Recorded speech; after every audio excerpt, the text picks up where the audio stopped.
Three, two, one. Hi, everyone, and welcome to the Sea Brigade podcast, episode 6. Episode 6. Today we'll be talking about Broadchurch Season 2, Episode 6. I'm Ken, your host, and as always, with me is my co-host, Emily. Hey. And, we're gonna jump straight into some news this week. There isn't much Broadchurch-wise, but there are both two tangentially related Broadchurch stories. The first one is not a happy news story. I should take the tone down, but a woman fell to her death off of the West Bay Broadchurch cliffs. Ooh. And it's the police are saying it's not suspicious, but to me it was just like a weird thing.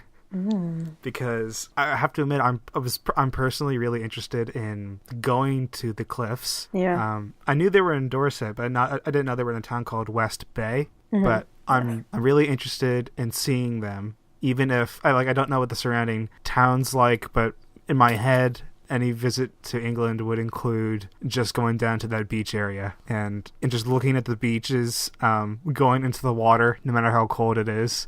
It'll be cold. and feeling that sand, because that sand looks like the pebbles look like the sand bits look so chunky and big, you know? Yeah, it looks like a nice beach. Because when I went to England, I went to Brighton Beach, and it's a rocky beach, and you could totally tell that me and the people I was with were Americans because we were the only people not wearing water shoes, which here is the dorkiest thing ever, but there you have to because otherwise your feet get cut up. So we were the dorky Americans who had to crawl across the beach because we couldn't walk.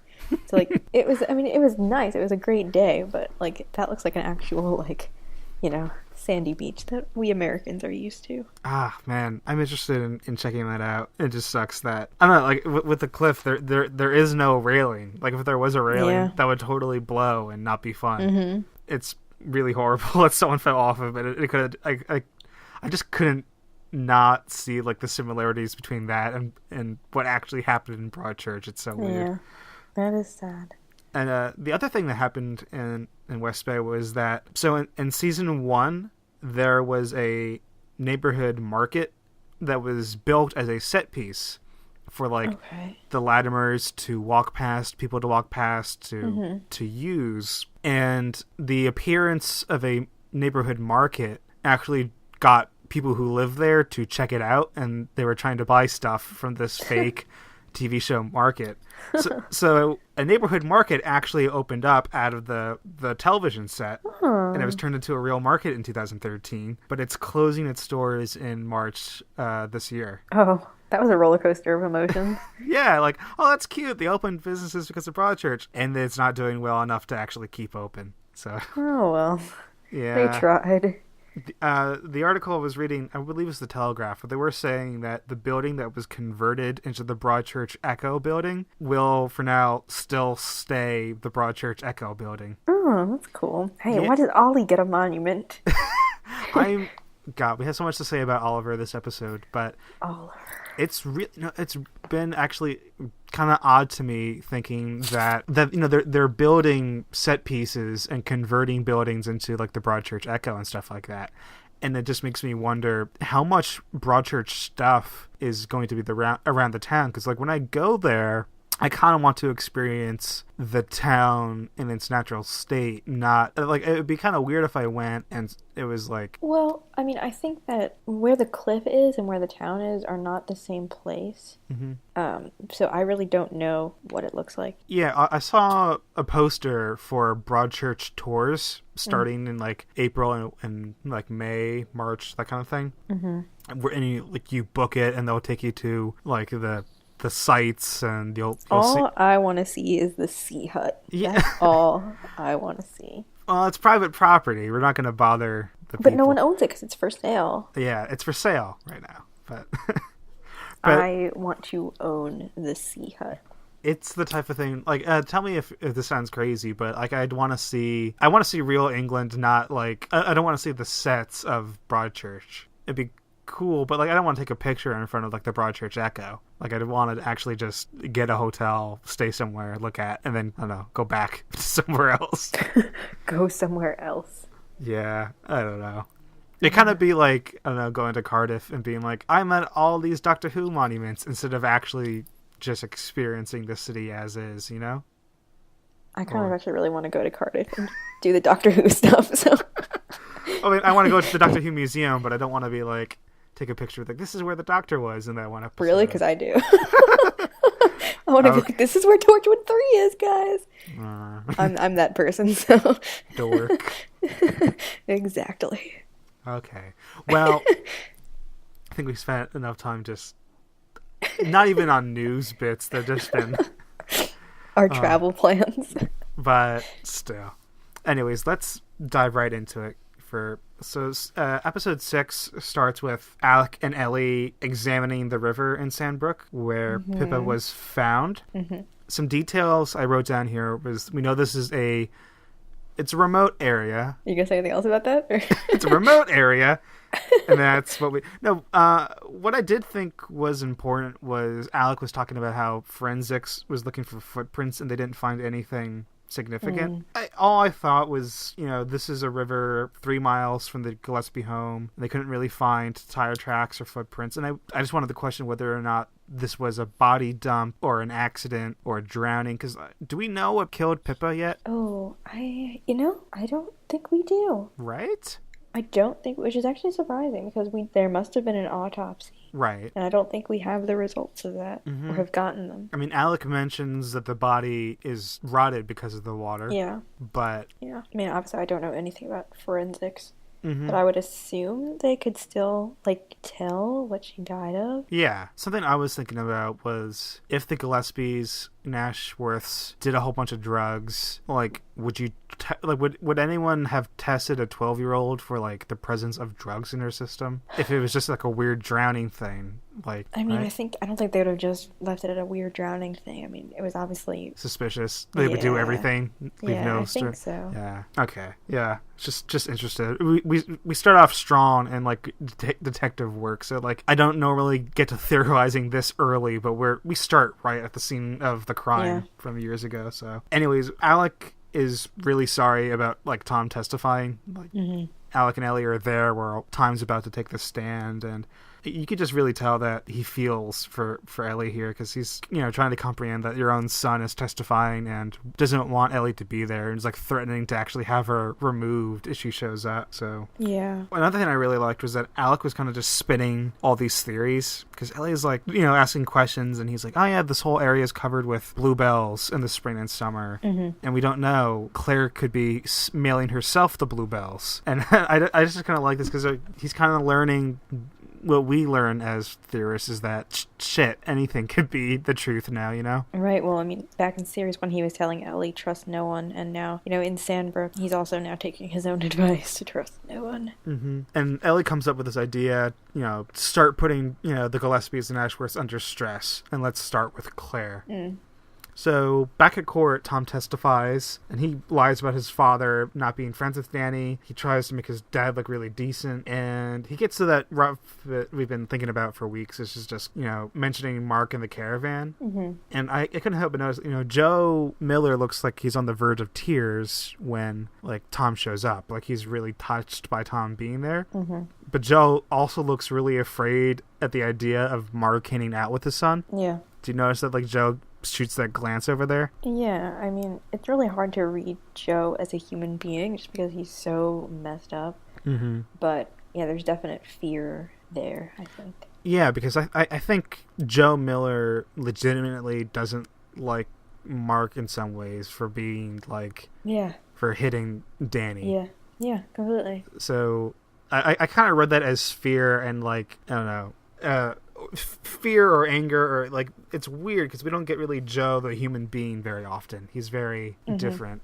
Yeah. So Tom says that Mark said he was guilty, and that's actually this whole being in the caravan thing. I thought Beth took it really well. Yeah, so did I. I thought that would have been a way bigger, more scandalous revelation, but they seem to all handle it pretty well. And I mean, obviously, as we'll talk about soon, Jocelyn turns it into an asset for the prosecution.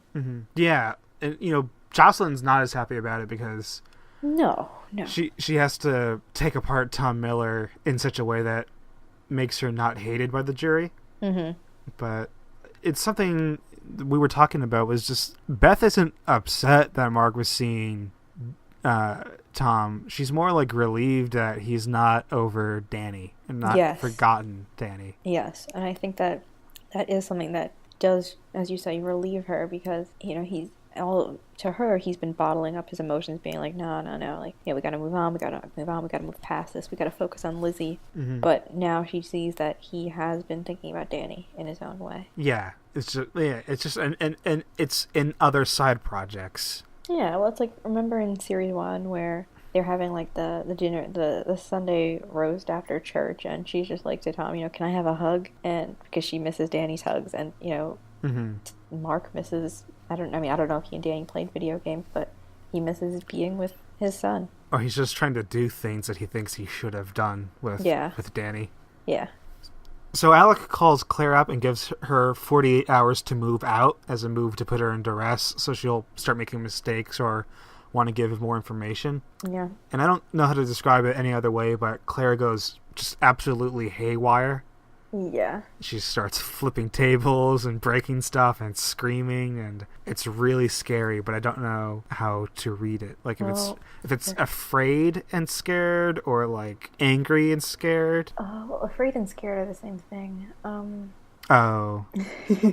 Just kidding. That was a jerk move. But yeah, I mean, Claire's just almost impossible to read, I think, as a person. I don't know. I guess it's anger, and I guess there's probably fear. Because she's just like, shit. Mm-hmm. She's like, I think she has no other plan but to ride it out with Alec until she's safe, in a way. Right, which, I mean, I don't know how long she thought she was going to ride it out with him. Because, I mean, until she's safe could have been an entire lifetime. Like, I don't know. So meanwhile, like, back at court, Jocelyn tries something that Sharon has never used before, which is a soft, quiet, friendly voice. I was going to say kindness? Yeah, kindness.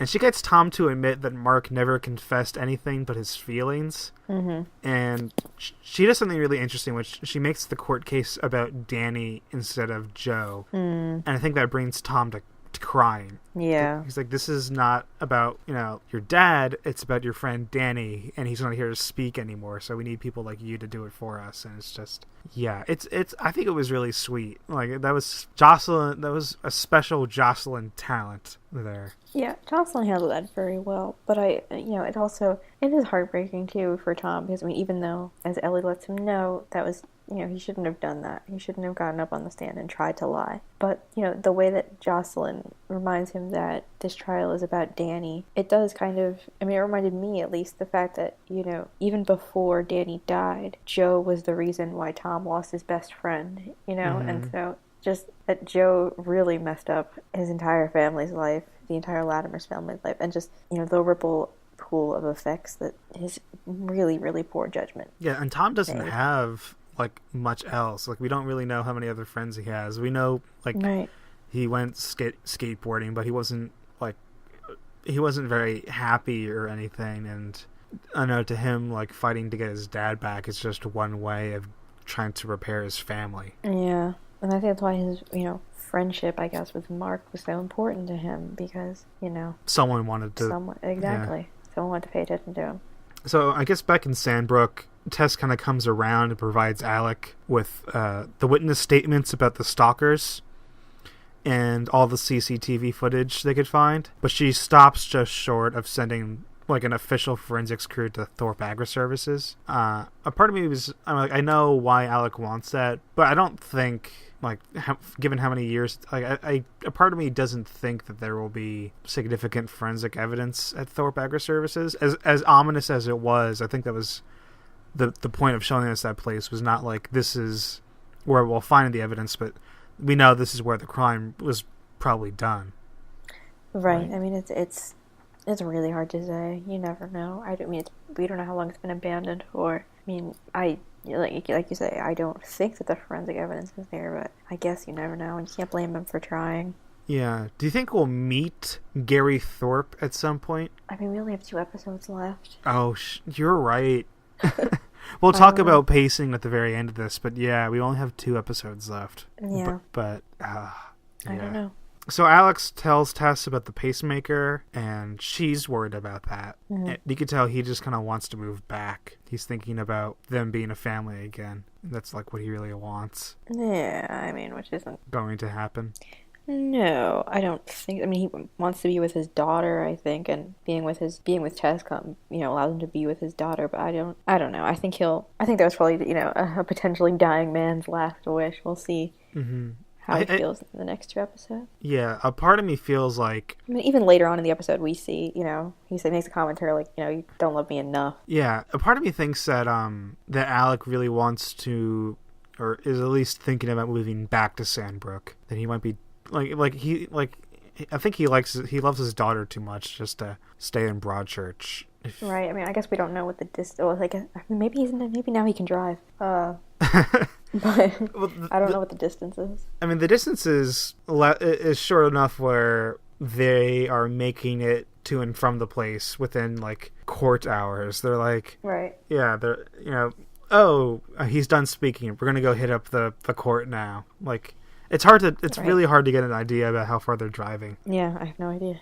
But while we're in Sandbrook, Ellie is talking to Kate, asking her if she remembers doing the numbers for Thorpe Agri-Services. She doesn't. And Ricky says, I'm surprised you remember anything, the amount of wine you put away. And it's something they point out later, too, that Kate is always drinking wine, and that's something she's always done.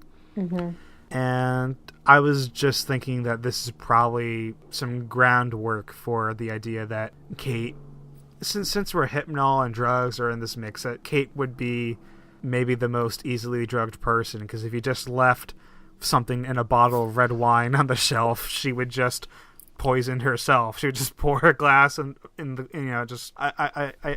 besides her being kind of a smug person, I feel like all this talk about the wine and Kate is just, it's slipping this hint, Right, although I don't know why she would be drugged. Well, not even why she would be drugged, but what the point of her being drugged is in this whole case, because they were at that wedding. Mm-hmm. We know that for sure, and that's when the murder took place. Yeah, and she never recalls passing out at the wedding. No, and I think that other people would have probably said something, I think she would know if she passed out. I mean, maybe she doesn't, but I don't know. I don't think that that's necessarily a clue. Okay. But it could be. Who knows? It's just something that when I was writing the notes, I'm like, they do bring up this wine a lot, but... Turns out the red wine was the key to everything. Oh, man. You'll be thanking me later when season 8 comes around and... Season 8?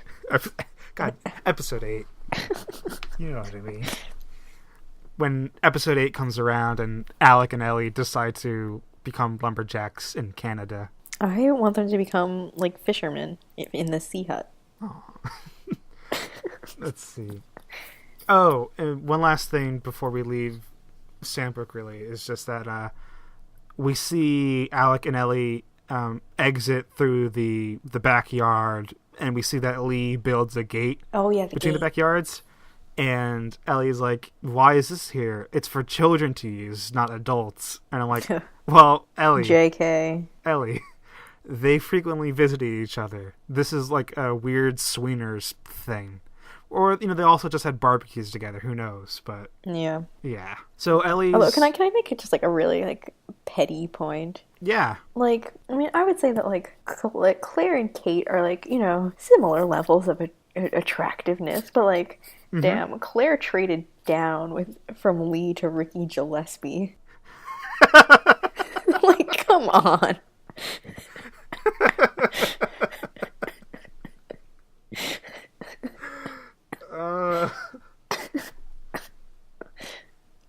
Oh man. If I could, I really wish I could come up with something. Like from Lee Road to Zero or something like that. It's really, no, you're right. If Claire actually slept with Ricky, I mean, Ricky would really have to have some extra special talents, He'd have to have, like, I don't know, an innate skill or something. But it's like going from like a delicious like homemade like apple pie to like then the McDonald's 99-cent dollar apple pie.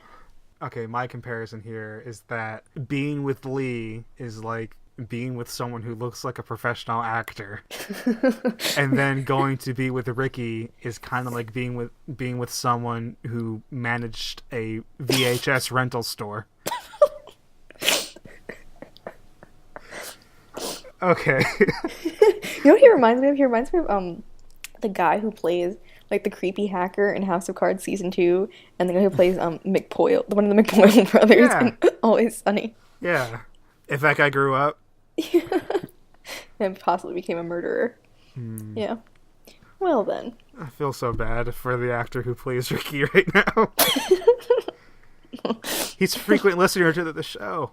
At least he wasn't one of the nameless sex offenders from last episode. Oh, they really got it worse. Okay, we need to move on. Okay. Okay, so Ellie's, just driving around, no big deal, when she finds Claire having her meltdown in the middle of the field. Yeah. Casual And- meltdown. Yeah, and one of the things she says is, he's just jealous because I slept with Lee. Ellie says, why would he be jealous? And Claire says, angry. Okay, I meant angry. I don't think that was a slip-up. Do you? No. That was intentional choice of words.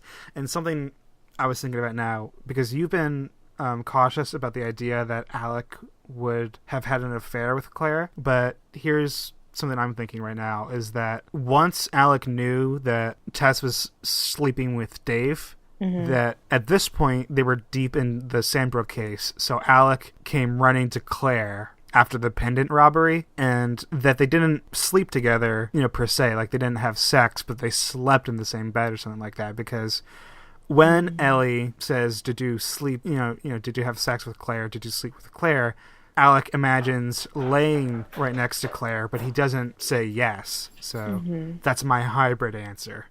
Maybe. He maybe came running to Claire, but never went that far. Maybe. I don't know. I don't know how close he was to Claire during the initial, like, investigation type of thing. Mm-hmm. And I part of me feels like after that pendant got stolen, I don't know if his first thoughts would be to run to Claire. Well, not after the pendant theft, but after being like, why was the pendant stolen? Oh, you were with... Like, that in that moment of, my wife is cheating on me. Like, he runs to this... He runs to the wife of his suspect, and maybe he knows her at that point. I don't know. I mean, it's all levels of icky if that happened. But I don't know. I think Claire's also, like, extremely manipulative, and she knows exactly what she's saying. I don't know if she's trying to, like, put distance between Alec and Ellie. I don't know. Well, Claire also could have manipulated Alec into feeling for her, because... Yeah, I don't doubt it. Because Claire, having broken into the car where the pendant was, seeing Tess with Dave, could have been like, oh, Alex, the lead detective's wife is cheating on him. I could probably use that to get close to him emotionally. Yeah. It's just, they're just ideas. And I know I skipped forward chronologically and skipped backwards in flashbacks, but it's just something I wanted to throw out there. Because we're towards the end, and my theories are just popping all over the place. Right, and I think the mystery that is Claire won't be solved until episode 8. Mm-hmm. Or beyond that. Or beyond, potentially. So, Ellie's trying to make more ultimatums with Claire, and for me, it's kind of getting tired. This, like, all right, you really have to tell us everything that happens from now on. And it's just like, how many more times are you going to get Claire to do this? But Claire agrees to talk more if Ellie comes over and allows her to do her hair. So yeah, which would be really cute if it wasn't so sinister. Right. I was thinking the same thing. Like, I'm like, oh, that is kind of cute. And at the same time, I wondered if it was like a backhanded, you need a haircut. But well, I don't even know if it was just you need a haircut. I think it was just more like, Claire is a loose cannon and could go off at any second. Like, it would be a lot cuter. Like, remember when, back in, like, the early episodes when they went on the beach and had chips and was cute? Like, if the hair thing was then, that would be adorable. back but, like, now, yeah. I forgot how much I didn't suspect Claire in the beginning, I guess. I don't know. Now you're all Team Lee. Things will happen later. I don't know if I can be on Team Lee anymore. Okay, good. Anyways, Mark tries to get Beth to stay at home before his testimony. He knows that she's not going to want to hear this, but Yeah. Beth hasn't missed a single day of trial, even when she was still like dripping wet from giving birth. She's like, "All right, get me up. We're gonna go. Court's in an hour." I'm sorry. Bad mental image. Yeah. Yeah. We see Sharon on the phone trying to hunt down which officers let her son get beat up. Yeah, I continue to not care. Yeah, I continue to not care about that, but what I do grab from it is just a realization that her entire motivation for being this like defense barrister and like fighting for Joe, who she maintains could still be innocent, is like she's invested in protecting innocence because she's so convinced that her son is wrongfully in jail, you know? Yeah. But I know that sound is the sound of, you know, every Broadchurch fan just at once being like, we don't give a shit. Yeah. And it's maybe no surprise that each of the bonus scenes that's come out has had Sharon in it. Like all the scenes that have... Yeah. There was another bonus episode this week and it has to do with Sharon. Like all these bonus episodes kind of do with Sharon. So. Yeah, I guess they realized that like viewers wouldn't give a shit about Sharon, so. Yeah. I mean, it's not that like I think that she's a bad character. I think that she's not like a flat character, I don't think. She has dimensions and she's a strong character. I just don't care. It's just every time that we think about her son being in jail and what that means for her, like every time we leave to go to this other town, wherever the hell Jonah is, and what he did and how, you know, it makes you wonder why we're spending this time to get to know Sharon. Right, like I'd rather see Chloe Latimer. Mm-hmm. Yeah. Who hasn't been seen in a few weeks. Yeah. So Mark goes up to give his testimony, and I thought it was really competent. Yeah, he did a good job. When discussing, you know, not Sharon, which Susan Wright was talking about. He was like, she got two bald blokes mixed up. I was like, yes, thank you. Like, yeah. How do Jocelyn, I mean, I guess, you know, like if I were Jocelyn, the first thing I'd be like, hey, excuse me, Susan Wright said she saw a tall, white, bald guy. We have two of those in the room. Plot twist, Jocelyn can't see that he's bald. Oh. Anyways, Mark admits he's seen Tom. He admits that he should have thought it out more because meeting in a caravan alone looks odd. And I think he goes through calmly the night of the murder, the affair. And it's at this point I'm like, hey, Mark's told us everything he knows and nothing's been shocking yet or very important. They're not really playing the dramatic music. What's going on here? And that's when Mark gets to the 2-hour gap in his story that I forgot existed. And he details that after his first night with Becca, Mark was ready to write a letter to Beth saying that their marriage was over and that he'd met someone new. Yeah. And he admits that this is really childlike and that he was acting like a 14-year-old. He was mad. I'm glad he realizes that this is crazy and that breaking up with your wife via letter is so insensitive. I mean, like, I do feel bad for him, though, that he had to admit that. Because I feel like lots of people have probably had those moments where they thought, you know what, is it, like, I'm done. But they haven't pulled the trigger, so to speak, and kept going, and the relationship has survived. I feel like most people probably have had those moments, but they haven't been forced to tell those moments in front to their significant other in front of a court of law. So like I did feel bad about that because I mean if obviously he didn't leave Beth, and if Beth had never known, I don't think that would have been a bad thing for her to have never known. I'm actually really happy that Mark did this and told the story, and you could tell he was doing it pained because he knew what he was doing to Beth by telling the story. But I don't know, do you think if Danny wasn't murdered, would Mark have gone through with it? I don't know. I mean, Mark is so impulsive, and he is kind of childish. I think that maybe, I don't know. You might have lived to regret it once you got to know Becca past the first night. Yeah, Becca just gets grosser and grosser. I don't know. So poor Beth just leaves the court and just has the worst scream.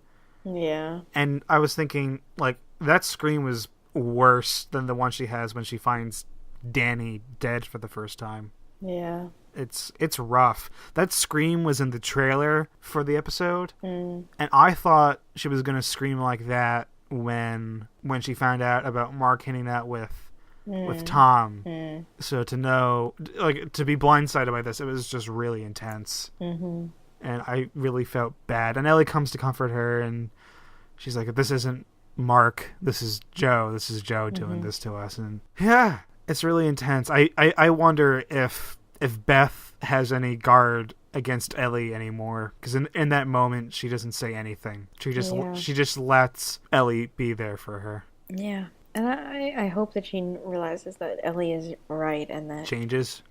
Ellie isn't the enemy. And after this comforting scene, Ellie just kind of goes, I don't know how to describe it, but she just fucking wrecks Tom for lying under oath. And it was good. And for having feelings for his father and hurting Mark and Beth, because Mark wouldn't have to have hurt Beth like that if Tom didn't talk shit about Mark. Right. That's true. And she just forces him to come home. And it is awesome and hard to watch because you're watching a mother yell at her son, but it's really just the right thing to do. It's intense and sad and cool and exciting, and because it's funny that Tom is just Tom has this turnaround this episode, which I really like. I'm ready to embrace Tom Miller again. Yeah. And I want to highlight that note again, that if it weren't for Tom's testimony, Mark might have not been called to talk at all. Just because Sharon then, when she gets her go at Mark, she tries to break him by accusing him of killing Danny in the rooftop, in the cliff top hut, and Danny saw you and Becca together, and you strangled him to stop her from, and Mark just brick walls her, not true. None of that is true. Because I want to say the way Beth handled it and the way Ellie handled it, they didn't brick wall. They went off on their own tangents about I'm not the one on trial here, or right. Mark just effectively stonewalls it, which is well, it's a typical Mark reaction, I think. Yeah. It's funny that so far Mark and Nige, who might be the least competent, have been the most competent in court. Yeah, well, remember their disaster of an alibi in series 1? They've come a long way. Congratulations, guys. You did. Congratulations. You did it. You didn't lie under oath. Yeah. Gold star. So what happens next is really frustrating because I've been looking forward to this moment where Mark gets to talk about, oh, by the way, guys, I saw Joe Miller in jail, and he never said he didn't do it. In fact, he was apologizing to me. So, I feel like Mark had this really, Mark was a civilian who talked to Joe, because the police, after the confession was thrown out, the police don't really have anything as far as talking to Joe. So, it was really interesting that Mark was in this position, but instead of that being evidence, it's cause for Sharon to trying to get the whole trial thrown away because it's a violation of police rule, and she's saying that Mark could have gone in there to threaten him or to gloat. And well, I think that's it's another one of those moments that really emphasizes the setting of the show in that, murder in a small town. Like, the officers involved in this are not used to handling a murder case, let alone potentially, setting up Security for in preparation for a murder trial. Like, if Alec ever thought that it was gonna go this far to court, like, would he have let Ellie see Joe? I mean, actually, I don't know. I mean, maybe he would have, because he really did take pity on her. But should that guard have let Mark see Joe? No. Yeah, in that moment, they can't even imagine that this would be a thing. And that moment's really interesting because, like, Mark's just like, oh yeah, it was just an old friend.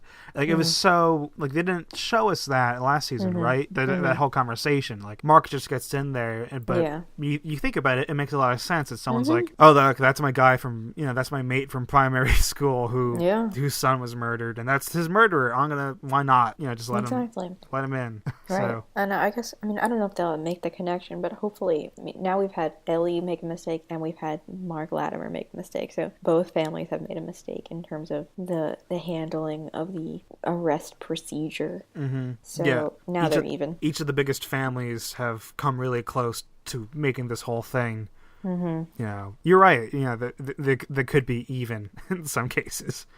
So while Sharon is making the case to throw out the whole trial, Joe Miller doesn't have a chance at fair trial. It's at the exact same time that Alec is getting his pacemaker, and we have visions of him drowning in a field. And is it a field of bluebells? Yeah. Yeah, and there's water leaking from his clothes, and the music is really intense, and the heart rate monitor is beeping, and it's beeping, and it's beeping, and it goes flat. Yeah. And then it fades to white, and we see the Broadchurch text in black, which I don't know if that's happened before. I don't think so. And then there were some people on Reddit who thought that this was the end of the episode. I saw that. And I was like, did that feel like the whole 40 minutes to you? Because I wouldn't blame you if it did. It was pretty full.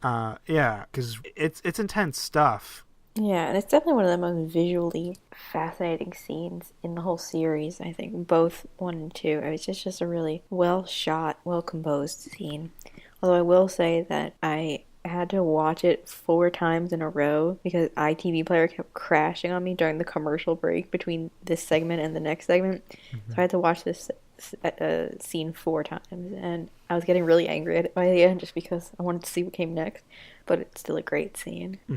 Yeah, I wanted to ask if this was the scene that you were forced to watch over and over again. Yes, it was, and I was just like, no, I want to see what happens next. Have you cracked the code? Does the scene mean anything, or is it just a really interesting visual representation of a near-death surgery experience? So something that that my attention was drawn to through, of all things, a Tumblr gift set. Okay, hit me with it. Is that in the scenes, Alec is wearing the pendant.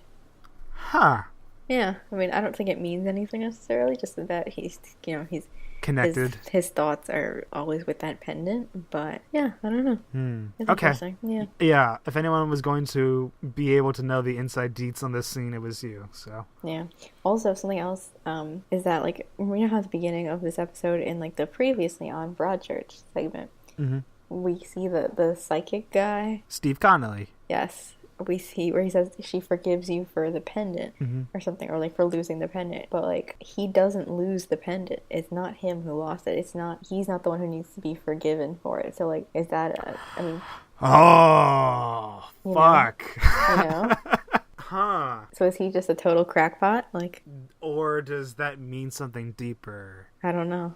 I want to say it's the crackpot thing. Yeah. I want to say it's the crackpot thing because I don't think Broadchurch, like, I'm pretty sure they shut down pretty tight the idea that he's an actual psychic. I hope. Yeah. Did you get that idea? I got that idea as well. So I think that's further a further thought. But I do like his presence in season 1 because it really adds to the twin peakiness of Broadchurch, where you have these weird characters who claim to have super powers or connection to the spiritual, but I'm glad that he's not here this season, as he would really only complicate things. Unless he's called as a witness. That would be bad. Yeah. So that was the only thing I thought of after watching that scene for 4 times.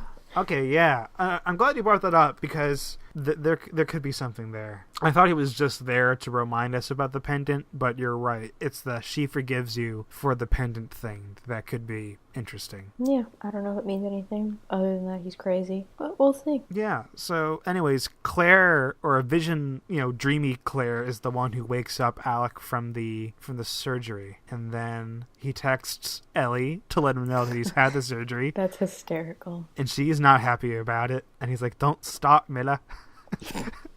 And I'll give you money to shut up. That was good. That was good. I'll give you money to be less of a knob. That was better. And then Tess shows up to drive Alec home. Yeah. And she just needed to know that he didn't die. Yeah, well, whatever.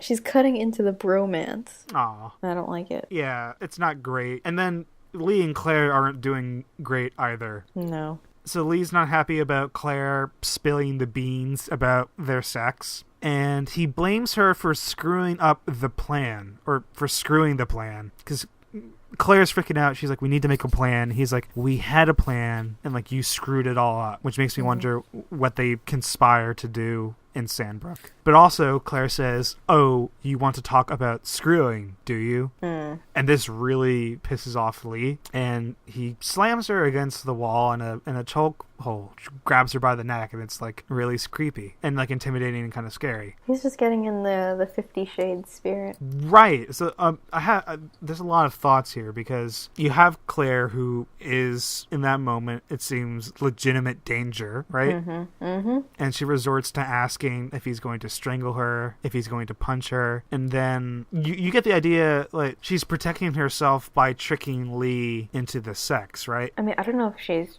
tricking him into it. Or she's just been conditioned to, when violence starts, she's like, okay, this is also... Or, right? Like, how do you read this? I mean, I don't know if I don't think he was ever going to kill her. Maybe, I don't know, maybe that's a normal occurrence for them. That's just the foreplay?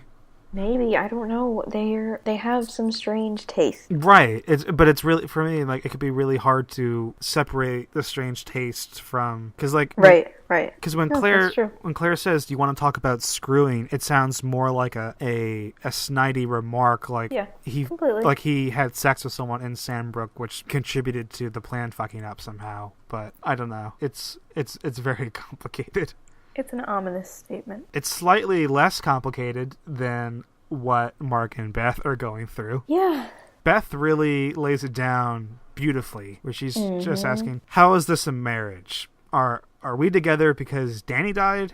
Because if that's the case, I don't need you. I could do without you. Because if you're going to stay, sort yourself out. Tell me everything or piss off. And by the way, if this trial collapses now, it's because of you. That was a great Beth moment. Yeah. And Beth deserves more great Beth moments because she's had a season of bad Beth moments. I mean, she's been getting better. Yeah. Ever since she gave birth, it's been better. Yes. Yeah. No, it really has been better. But I'm glad moments like this. It's like, oh yeah, like if right. It's like, yeah, that's why I liked Beth last series. Yeah, and it seems like this that we're not going to need a Beth defense force on Reddit one day because she has these cool scenes. And she gets people on her side, which is cool.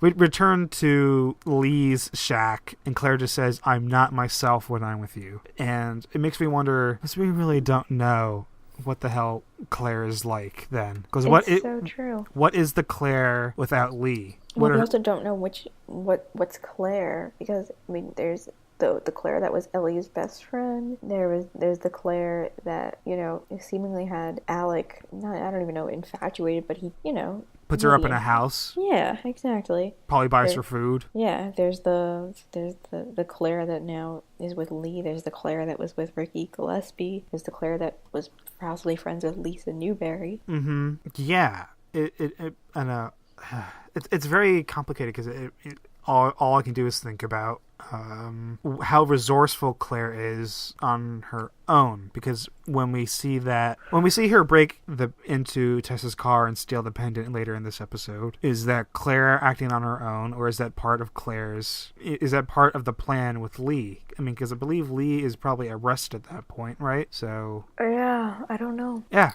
really complicated. Exactly. And you probably hope that we'll find out by episode 8, but I'm not so certain. I think Sandbrook is the type of thing that will be reopened, but not solved. I don't think there's a chance that Sandbrook is solved in the next 2 episodes, but... Really? A lot of me thinks that it will be. Mm-hmm. I don't know if there's enough. Well, okay, first off, David Tennant and Olivia Colman, I mean, they're also extremely good liars. Mm-hmm. But they've said that Series 3 has not been confirmed. It could wind up that Series 3 is shooting for all we know. Mm-hmm. Which I don't think it is, but it could wind up that Series 3 is a sure thing. But I also just don't know if there's enough of Sandbrook left to do 8 more episodes of it. I am of the mindset that right now we're getting more and more facts, but less and less motivations, Mm-hmm. Yeah. But I just don't know. I think we have too many facts, too much evidence now, and to carry it on then for 8 more episodes. And we don't know where Lisa is. We've never met Gary Thorpe. If he's important, we don't know. Right. I feel like it's a weird situation now where I feel like I don't know if it can. I mean, I don't know what's gonna happen, but I feel like 2 episodes is too few, and I feel like 8 is too many. The Sandbrook movie. Sandbrook movie. Sandbrook Christmas special. Yeah. There we No.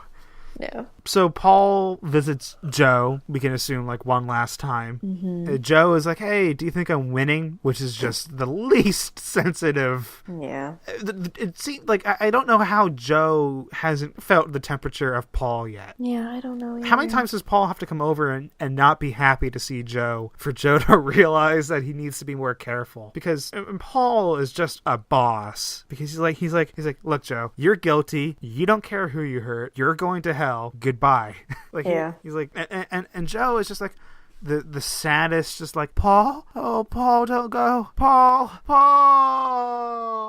It's like, you brought this on yourself. Yeah. It's so... Joe is so weird, and I like Paul, and something I was just thinking is, I really hope Paul tells Sharon, oh, hey, yeah, I'll testify on Joe's character. Mm-hmm. Then maybe he has to lie to her about how cool he is. But when he goes to testify, he has word that... I feel like that's unethical, though. It's unethical for him, but, I mean, Paul has word that Joe's never denied being guilty. Because he just says, Joe, you're guilty. What do you think? How do you feel about God knowing that you killed somebody? And he uses the paramedic excuse. He never goes, well, God knows that I didn't. Joe is, maybe Paul can take that to Jocelyn. He should. He's smart. It's the type of thing where I really hope Paul comes through as not just the silent character who occasionally helps the case, but I feel like he can really break this case out if he just goes to talk about... Yeah, Paul could be the key. I hope. Yeah, I don't know. Although, actually, that brings up a good point, though. I mean, it makes me think of something, which is that, as all the other characters are getting this development, because we've spent, 2 series with them now, I feel like we still don't know, and I don't think we will know until episode 8, what Joe's motivations are right now. For trying to get innocent? Yeah, we don't know. We have no idea. Yeah, it's hard. But if I had to say, I mean, it is the mixture of being afraid, maybe never seeing his kid again, and thinking that what he did was an accident and not so morally wrong. Mm-hmm. He in the moment he felt really guilty because the search for the killer was getting a lot of people stressed out. It got Jack Marshall killed. Yeah. And I feel that Joe Miller, as an unstable person, in that moment was unstable in the way that it brought him to turn himself in, but this instability is the same thing that once he confessed, he realized that he made a mistake in confessing, and that he regrets doing that. He didn't confess for the right... Okay, that's what I'm thinking, is he didn't confess out of a moral righteousness back in season 1. His confession was a more sporadic snapping of sorts. Yeah. But I don't really have much to base that on, except for Joe Miller himself as a person who snaps. That's fair. Violent moments. It's fair, definitely. We've seen it. it would have been just as likely for Alec to walk into that hut, the garage where Joe was standing, and for Joe to change his mind and like to hit him with a hammer or something. Mm-hmm. Move on, because what's up next is your favorite scene. My favorite scene? Oliver is like, yo, what up, Wiggy? And he's hitting on Abby. He's like, I gotta write the story, the woman underneath the wig. The two of them. Abby flips it around and is like, can you afford to, buy me dinner? Yeah, well. Man. I mean, Oliver is just getting with all of your favorite characters. Ollie and Karen, Ollie and Abby. Yeah, I really hated Karen. Yeah. And for some reason, I really don't like Abby either. Like, I really don't like her. In my head, they're almost like the same actress. Yeah. Like, a bit. When Oliver was hitting on Abby, I was thinking, is that Karen? Is Karen back? Like, it really kind of threw me around because I was just, I don't know. Yeah. Anyways, Abby's like, buy me dinner. And speaking of dinner, Maggie makes some pasta for Ben and Joe. That was cute. Specifically carbonara. Yeah. I've never had it before, but really? It looked good. It is good. And Ben is like, why are you cooking for us? And Maggie says, has she ever offered you any food this entire time you've been working for her? And he's like, Jaffa Cakes. No. Jaffa Cakes. Yes. Yeah. She's like, what about that one time I bought you some Jaffa Cakes? Jaffa, yeah. Jaffa Cakes. That's the English word of the week. Yeah, it is. Yeah. They're good. Okay, so you've had them. That's cool. Yeah. What I have written down here is biscuit with, sponge cake, orange jam, and chocolate. Oh, we'll see. There is actually a debate as to whether they are biscuits or they are cakes. Okay. Like they're called cakes because like supposedly it avoids like a tax on it or something. Like they're taxed less because they're cakes. Okay. I believe that's what I heard, and I believe that it's actually the truth. Okay. All right. Okay. Yeah. My but ruling... like they're orange. They have like orange like jelly. Like I feel like saying jelly is wrong, but I guess it's like an orange jam and chocolate.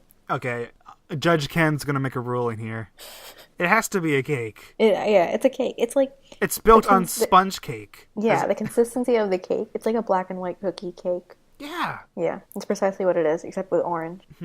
Wait a second. Would a black and white cookie be considered a biscuit? No. Okay, yeah. If a black and white cake's a cake... No, if a black and white cookie is a cake, then Jaffa Cakes are cakes. Yes. Not biscuits. I'm pretty sure they're cakes. Well, to our uneducated American palates, they're cakes. Fucking Wikipedia said that through, sales-wise, it was the top biscuit of 2012. But I don't know what to believe anymore. Okay. Oh, it says in 2012 they were ranked the best-selling cake or biscuit in the UK. Oh my god. Okay. Well then. We need to move on. We need to move on. Okay, but so Maggie makes Jocelyn talk about her macular degeneration, and it goes smoothly. Like, Ben is surprised and sympathetic, but Jocelyn doesn't let her, take her down. She's like, I need this. I'm strong enough to make it through this case.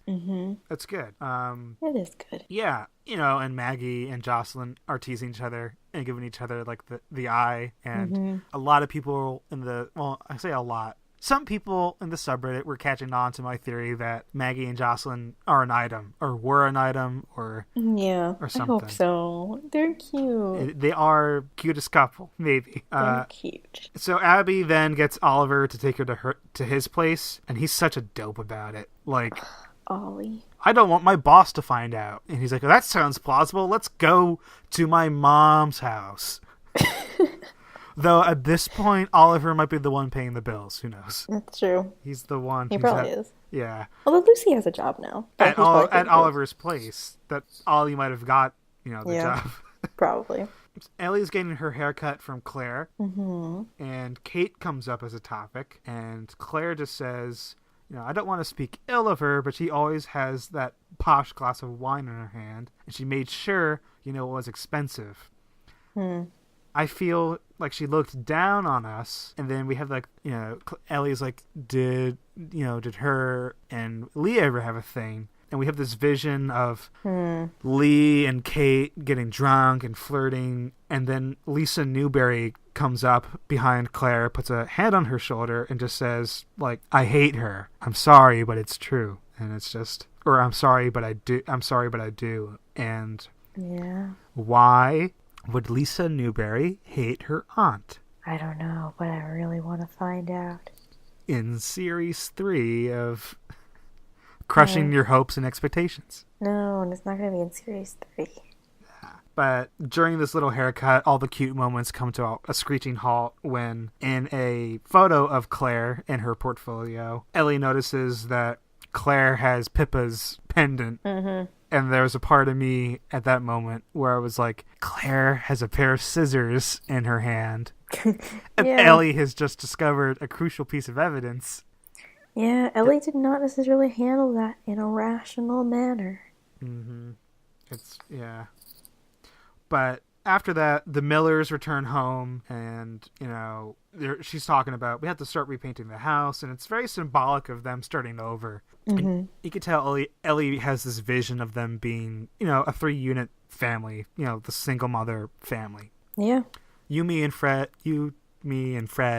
this is ours. And it's cute, but I wonder if it will work. But what do you mean? Like, just between her working and I guess Tom's old enough to take care of Fred, but... Well, I mean, Fred already has a babysitter. Who does? Fred. Oh. He already has a babysitter. Who's the babysitter? Lucy? And she's off screen. That's where Fred is most of the time. Or is there a babysitter character that I didn't know about? Huh? No, I'm just wondering who's the babysitter. They mention okay. her, like, just briefly. I mean, like, Ellie makes a joke because, like, I think Hardy says, like, oh, like, what are you going to do with Fred? And she's like, I'll leave him with the babysitter. Like, they already have a crush on each other or something. Oh, okay. And that's where he is when he's not with Ellie. Mm-hmm. Okay, I kind of remember that. Man, there was a I'm just thinking, like, oh no, I won't say. There's a common thread in Dexter where once Dexter has a kid, like, the mystery about the babysitter is always up in the air because it's like he's out there killing all the time, and it's just where's your son? Is he, like, who's he with right now? It's a big loose end. But anyways, Tess brings Alec home to the Sea Hut. She's not impressed. The Ashworths go home hunting, and you can kind of tell each of them are bothered at the idea of living next door to a family. House hunters, murderers edition. Yeah, you know what though, the way each of them are uncomfortable with it makes me just wonder, for their sake, if they're not heartless. Whatever they did in Sandbrook, they feel guilty about it. Yeah, guilty enough where they're like, we can't do this. Mm-hmm. We can't move back into a regular neighborhood or anything like that. Yeah. Then, Tess is talking about how she needed to tell Alec that she loved him for taking the blame for the pendant theft. Mm-hmm. And Alec is just like, but not enough. You didn't love me enough. And it was like, there are some things where Alec keeps bringing up the cheating, so he's not over it, but it also feels a little bit childish. You think? I was just wondering if because she's in the middle of, like, thanking him for what he did. But I guess he's earned being able to give her shit for that, right? Yeah, and he didn't do it for her. He did it for Daisy. So mm-hmm. I don't think that he particularly cares about her apology. Yeah. Well, Daisy calls. That happens. Which is nice. Yeah, and Alec says, like, I'm on my first step to being the $6 million man. What? You've never heard of the $6 million man? Yeah. What are they teaching you in school? It's out of touch, Dad. It's cute, though. I like the idea that Alec Hardy is a fan of that. Yeah. I'm only familiar with the premise because of Archer, so. Me too, actually. Yeah. I don't know. Maybe that's our next podcast. The $6 million man. The $6 million podcast. But yeah, I wish. Lucy comes home to find Abby in her house. Yeah, surprise. I don't want you in my house. Bad luck. I'm shagging your son. I know you hate the scene, but I think the writing in it is great. Really? I thought it was kind of awful. Because, like, we know that Oliver's a snorer, and, like, Abby's awake snooping around, and we find out he's not a bad shag, and Lucy just says, like, I fucking hate lawyers. Like, I feel like there's a lot of things in here where I like the lines Abby has, because you could tell she just doesn't care, and doesn't care about Oliver, and Lucy is just so angry at the situation. I thought it was kind of clunky, honestly. I didn't like it. I thought that it was, I mean, I don't know. I mean, Abby's pretty, she doesn't have any sort of filter when she speaks, but I don't know. Like, would she really say that to Lucy? And would she really, like, risk her reputation in it? I don't know. I don't think she cares about how the residents of Broadchurch think about her that much, but... Yeah, but she has to realize that that's dangerous. I wonder if, like, because, like, Lucy doesn't have a filter, Abby doesn't have a filter, and if they weren't... If Abby wasn't doing what she was doing for a living, whether the two of them would be on the same wavelength in some ways. No, I feel like people like that never get along. But... And I thought that was just stupid of her, because, like, even, like... I mean, Lucy's sister is Joe's wife. Well, do you think Abby's just doing it for sex? Because it feels like she went snooping around the house, right? Yeah. Was it like it was a targeted thing? Yeah, I think so. But I mean, does she really think that Lucy's not going to be like, hey, by the way, the defense's junior is sleeping with my son? Like, talk about unethical. Oh, and unethical, but I don't think there are boundaries for what you can use in court as long as you find it, right? I'd like to think that there are, but I don't know. But I don't even know what she could have possibly found. I mean, unless Oliver's been doing some intense journalism we don't know about, which seems unlikely, right? So, like, some people's theory I saw on the subreddit was that it evidence of the check that was cashed. But, like, that was way too long ago. I like to think it's just with... Maybe she was, like, looking through Oliver's previous reports or something, like... Stuff that maybe wouldn't have necessarily come up in Sharon and Abby's research. That Oliver, as a guy who's been here for so long, like, he might have had notes or something. Maybe. Yeah. I don't know. We'll see. We have to see soon, because after this whole thing, we have, like, this family montage where the Millers are repainting the bedroom. Tess is looking at this wall of evidence while Alec is sleeping. Sharon is crying while looking at pictures of Jonah. And, correct me if I'm wrong, but I think the family montage features Maggie and Jocelyn just sitting on a bench. Yeah, I think so. Yeah, that sounds right. Yeah, we'll go with it. And it's a really cute moment, and it ends with Judge Sonia deciding not to throw out the case. And after that, Sharon seems really desperate. Like, I'm not going to lose to her, Abby. And Abby says, maybe we don't need to, because I have this juicy detail. And we just theorized about that, so we can stop right there. But, like, yeah, we're probably going to find out real soon what she found in Oliver's house. And then, Jocelyn celebrates this by buying some Jaffa Cakes for Ben and Maggie. Yeah, that was cute. Yeah, and, they're kind of celebrating. Except... Jocelyn gets a call that says her mother died. Yeah. Bummer. Aww. That sucks. It really does. And I wonder how that's going to affect Jocelyn's tone. Yeah. If she gets shaken up by this, Yeah, I don't know. But I don't know. I have faith in her. I But I can't deny it sucks. I do too. Yeah. I wonder if Jocelyn seems hurt. Like, if seeing Jocelyn hurt eases Sharon a little bit. If that scene will come in the future, because Sharon's one of Sharon's biggest problems with Jocelyn is this idea that Jocelyn is heartless, and if she sees that, like, Sharon still has to do her job, but I wonder if she doesn't. I don't know. I don't think she'll take any pity on Jocelyn. Sharon, god damn it. Ellie calls Tess to let her know that the trial is still on, and to let her know, because she needs to know this, that Claire was wearing Pippa's pendant, and that the photo is just right there in the cottage. JK. Except Claire burns the photo. JK. And then we get this flashback of Claire breaking into Tess's car to steal the pendant in the first place. Yup. And she sees Tess and Dave together, which could be important. And we see Dave, and it's kind of hard to tell, but he could be a trade up from Alec. Who knows? But I don't know. This episode was a really good Broadchurch cliffhanger ending. It was good. Like, that is like the good. peak of series 1 type of twist. It was very good. And Claire looks really intense in her hoodie outfit. Mm-hmm. Gotta say, pretty intimidating, but...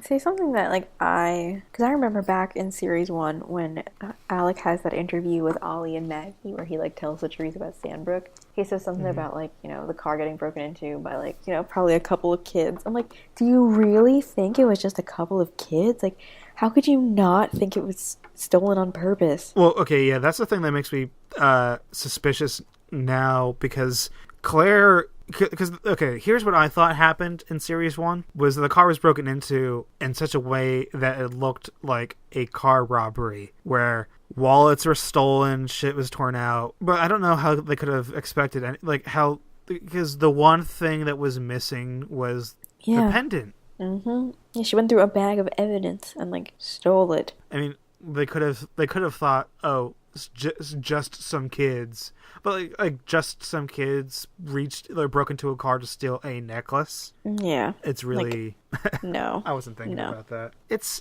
complicated. It's exciting though. I mean, I look forward to Mondays more and more. Me too. Even though we only have 2 more. We only have 2 more, and I hope ITV Player can handle it, because it seems like every week there's just a little bit more. Like every time we go to commercial break, I kind of hold my breath for whether or not the show comes back. And I've stopped watching. I stopped watching the show in full screen because I feel like that screws with it a little bit. Oh yeah? Oh, maybe I'll try that, because I always watch it in full screen and commercial. Like, what it frustrates me is that I'll get like more than halfway through a commercial break and like it'll go back to the beginning of the commercials. I'm like, why? Sometimes for me, in the middle of a scene, it will just stop and like start at the beginning. I don't get that often. Yeah, I'm gonna get it. I don't know. I'd be really interested in knowing if people inside the UK were having these problems. Is it just us? Is it just everyone who's trying to watch this outside of the country it's meant for? Which, I mean, you know, at a certain point, we are not technically supposed to be doing this, but yeah, whatever. It's fine. Hey, it's fine. You know what? I don't have podcast numbers, but hey, the UK listeners have finally taken over YouTube.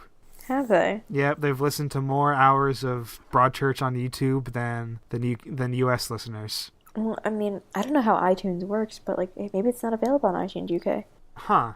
I mean, they're separate things. Yeah, I mean, they could be. I mean, the RSS feed is the RSS feed, but like anyone could just plug it into anything, That's true. which is nice. But it's true. You know, it's cool. I wish I had podcast stats, but that takes more money per week than more money per month than what I'm currently paying.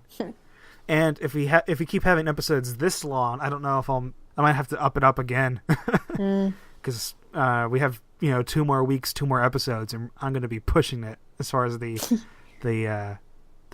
capacity for space. So we'll see. We will see. Right now, we're on the longest episode of Sea Brigade ever. We are. We're just reaching new crests. Mm-hmm. So yeah, I guess not stretching this out much longer. Get right to our thank yous and closing out. We only have 2 more episodes of the Sea Brigade left before Series 2 is over. Yeah, that's nuts. And if you're listening, I really mean it. It'd be really cool to do some emails at the end because it's you have 2 more episodes left, and then we'll go on hiatus before I unveil what we're doing for Series 1. So yeah, it's seabриgadepodcast@gmail.com. We will read anything. Have we gotten any emails?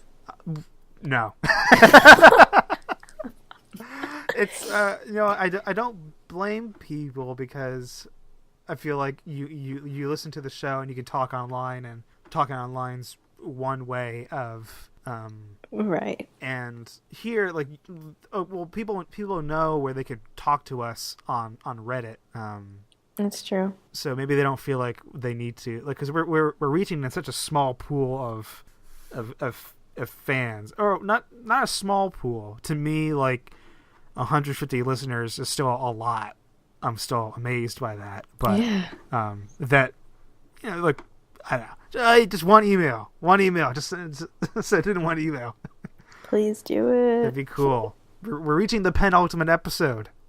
I know, that's crazy. So, get them in.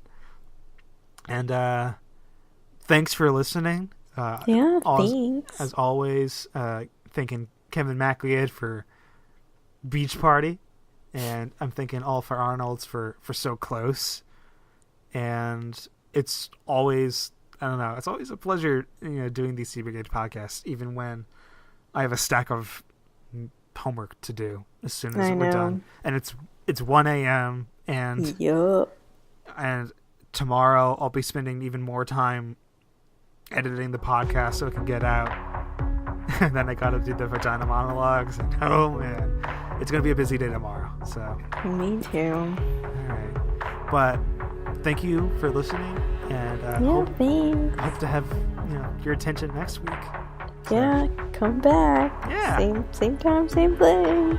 Yeah, which is anytime, and as long as you have access to the internet. Holla. Alright, bye everyone. Bye.